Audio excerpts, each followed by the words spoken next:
Going there. I'm finna go on that defense, boy. I'm finna dig a little bit. Welcome to 100 Yards of Football. If you like the show today, please come in and share it. Our video today is our weekly Atlanta Falcons report. I'm your host, Vincent Turner, and joining us, as always, the very talented Mr. Cornel Hardy is our Atlanta Falcons reporter. So if you like the video today, please come in and share it. We'll surely appreciate it here on 100 Yards of Football. Mr. Hardy, how are you doing? Man, I'm blessed, man. How about yourself, man? Can we start saying Super Bowl in the air based on what we did last week with the acquisitions?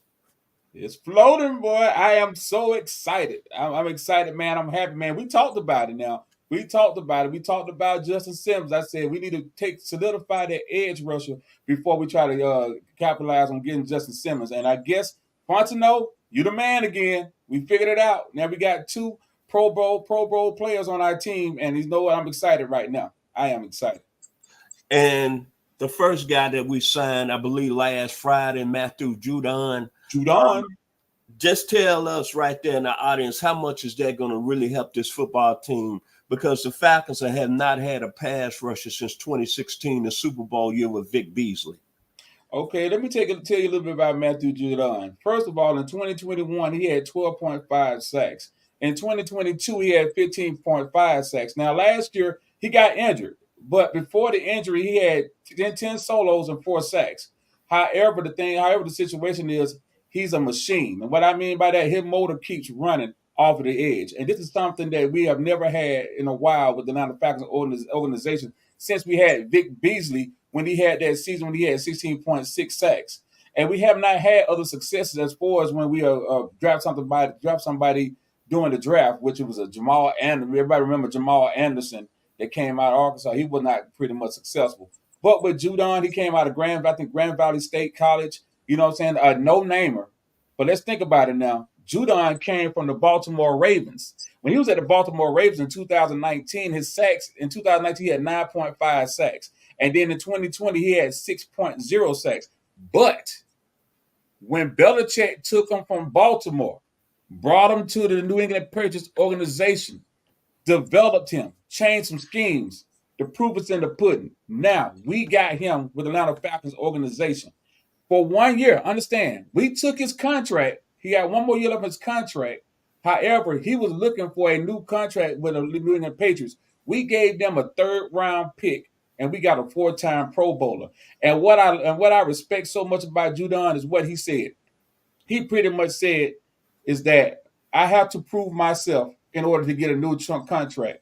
The organization don't know nothing about me. So he know he got to put up or shut up when he get to this organization and when he get on that football field. So I'm excited about Judon, man. Very excited. Mr. Logan Landers, our producer has some questions today. All right. Yes, sir, Cornel. So obviously we know with the new acquisitions, we're excited to see how they're going to play. But let's talk about Michael Penix Jr. They're going to shut him down for the rest of the preseason. Like I said, we saw a little bit of action from him. So is this a smart move? Did you want to see him play any reps in this upcoming game on Friday? Or do you think it's a smart move to sit him down for the rest of the preseason? I think it's a great smart move to sit him down for the rest of the season simply because the fact of the matter is, what is there left for Michael Penix to prove? You know what I'm saying? Like Aaron Rodgers said one time before, preseason ain't real football. And at the same time, we're still in the process of developing Penix and showing him different schemes. And now he got to understand the game flow. The game is a little bit faster than college, but at the same time, we want to develop him and get him ready for the possibly 2026, 2027 season, which I know for a fact that ain't going to happen. And we got to get him ready because of the simple fact that if Kirk Cousins get hurt, he got to be the next in line. We're thinking about, now, don't get me wrong, Taylor Heineke, but at the same time, really what the fan base want. If Kirk Cousins says something should happen to Kirk Cousins, what does the fan base want? They want to see Michael Penix Jr. out there on that football field. So keep him, so basically put him down, let him go ahead and continue to look at the books, study the film and all that stuff, and let's get him ready. But right now, I think it's not a good move. Let's go ahead and sit him down. If I was the Atlanta Falcons organization right now, if I was head coach Raheem Morris, I'd sit all of them down. Only my second strings and third strings out there on the football field because we got this. It's not like we're going against the Carolina Panthers the first game. It's not like we're going against the Saints the first game. We are going against the Pittsburgh Steelers, Kansas City, Philadelphia Eagles the first 3 weeks. So sit everybody down and let's get ready for the regular season. Yeah, and I remember on draft night, me and Vincent did a live show, and Yeah. if you look back at the video, the shock on our faces whenever they drafted Michael Penix Jr. out of Washington, all kind of, and a lot of media was us kind of scratching their head, but a lot of people had a lot of negativity to say about it. But Mhm. after the acquisitions in the past week, both very two key defensive players who are going to contribute hopefully very well this offseason or this upcoming season, it's got a little bit quiet. Haven't you heard not nearly as many rumblings about Terry Fontenot as GM and he doesn't know what he's doing?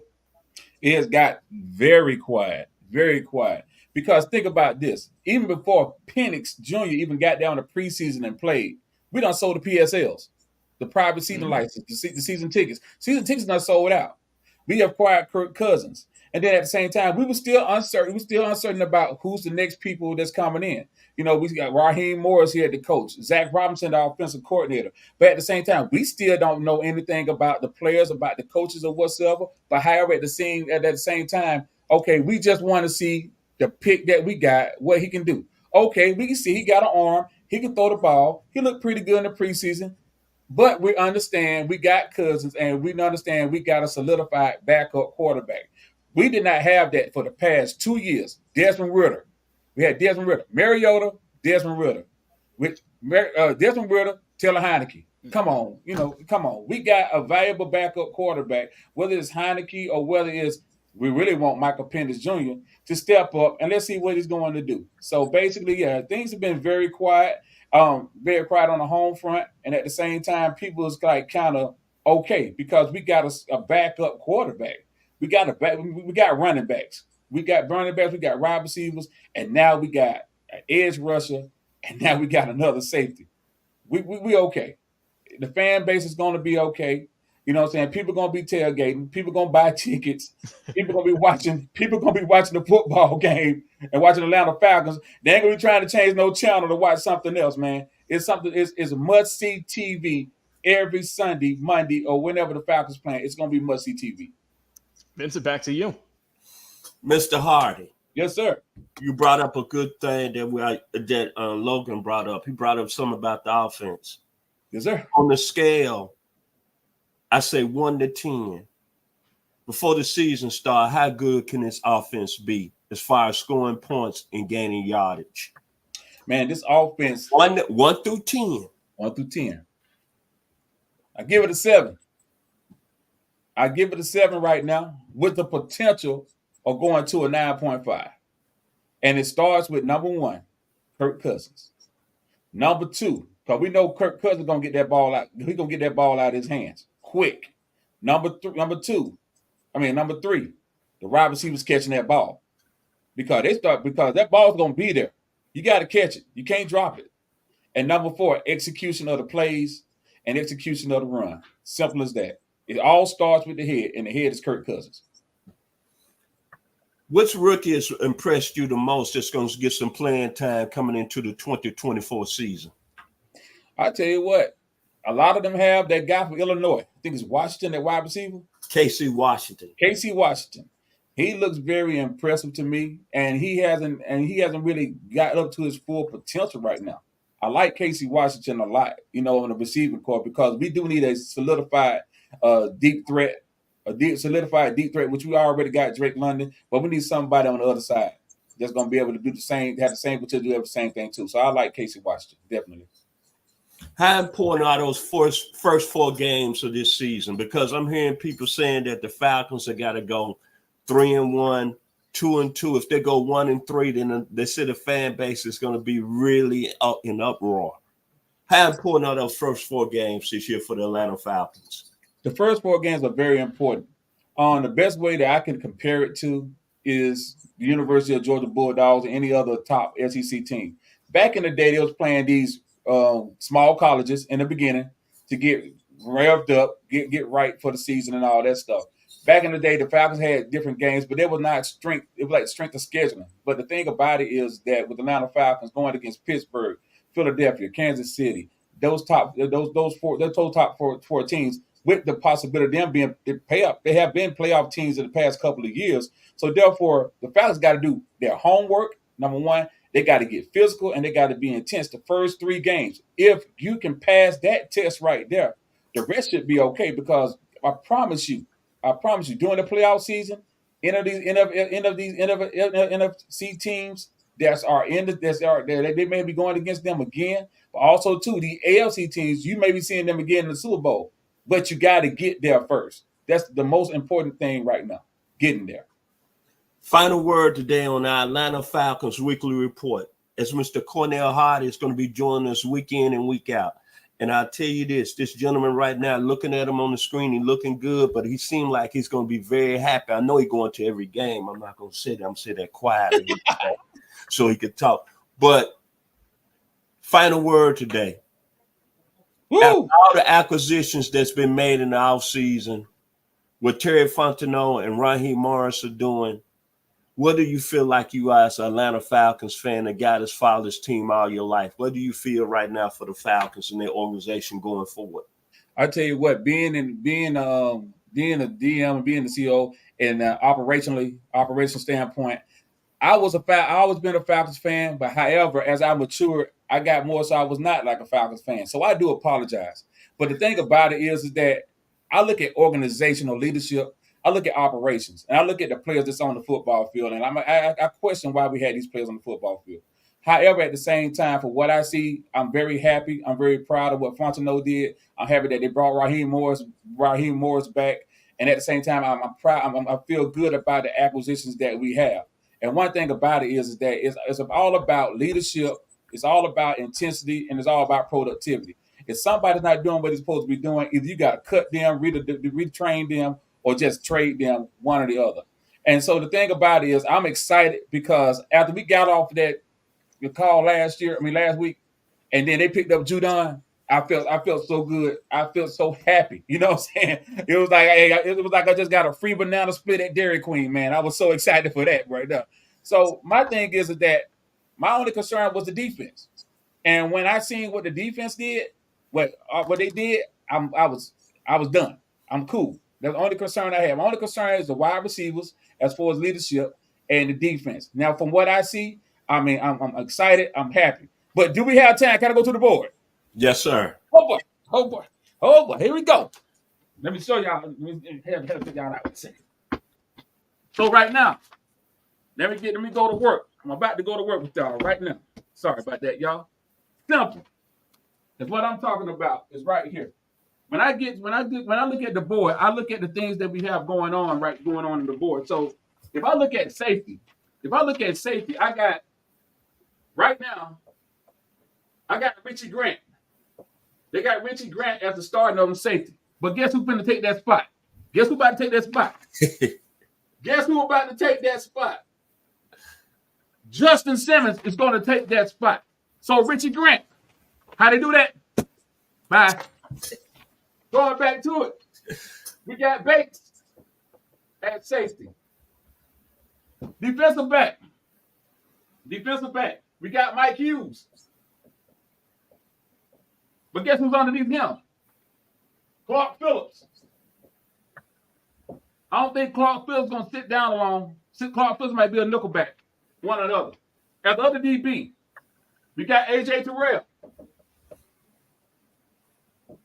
And the reason why I'm underlining A.J. Terrell, this is his contract year. He was injured last year.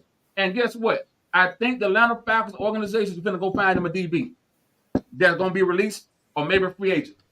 Because A.J. Terrell, just like that balloon I just popped, you may get popped too. Because you're going to have to step up this year. You got to step up. Because you got 2 Pro Bowl safeties that got your deep third. You got to cover what you get, whatever that's coming your way. Inside linebacker, you got Troy Anderson. Other inside linebacker, you got Caden Ellis. Outside linebacker. This is another question. You got Lorenzo Carter. Georgia Bulldog. Woo! But my only thing right here that I feel so good about, this boy right here. Matthew Judon. I am so excited about Matthew Judon because you know why? When Grady Jarrett apply that pressure down here, and that quarterback got to roll out, Judon going to light them up. If the front line apply pressure wherever this quarterback go, Judon going to light them up. Lorenzo Carter going to light them up. Lorenzo Carter realizes and knows that Judon is on a contract year. Judon trying to get that money. So Lorenzo Carter, you're going to have to step up if you're trying to get that money too. It's all about money. But the thing about it is, in order for you to get the money, you got to be productive. That's all I got to say. I'm done. I am done, and I'm so excited. I'm ready for the season to start, man. I done went and bought me a Falcons hat, Falcon jacket. I got a big jersey at home, but I don't want the big jersey, man. I'm going to go ahead and grab me one of them Bijan Robinson jerseys, man. They look real nice on me, man. Go buy me some red and black Nikes. Now, like I say, I'm being honest with y'all. I left the Falcons a while back because I was rocking that green. But I'm back, y'all. You got to understand, man, as a kid, I grew up with my uncle, man. My uncle was a photographer for the Atlanta Voice. And I was at those football games at Atlanta Fulton County Stadium.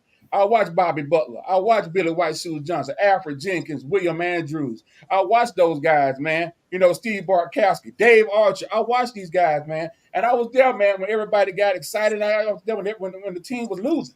You know, but at the same time, I was a fan. But I walked away from it. And then when Michael Vick, then Deion Sanders came, I was back. And then Michael Vick came, the Vick experience, I was back. But then when Bobby Petrino came, I was like, oh, here we go. And he left. So I've been there. I know the history. I've been there as a kid. I've been there growing up. And I'm back. And the reason why I'm back because I'm a grown man and I know how things operate. I worked for the Georgia Force. I worked for the Georgia Force there many years ago. I played the game for over 15 years. I've been NFL, SFL, NAFL. I've been there. I was a retail marketing rep for the ABA, the Atlanta Crunk. So I know how things are supposed to operate. But the main thing about it is you got to make sure you got the right players and you got to make sure you have the right front office that's going to handle the business, period, point blank. I'm done. I'm just done. All right, Falcons, y'all got me on Sunday. After church. I still got to pay my tithes and offering. But y'all got me after church, baby boy. If you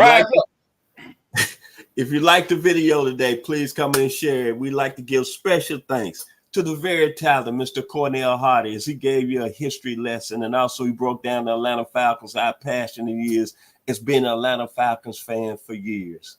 But he gave you a positive outlook for the 2024 season. Special thanks to my producer today, Mr. Logan Landers, for making it happen. I'm Vincent Turner. We'll be back next week with our Atlanta Falcons weekly report here on 100 Yards of Football.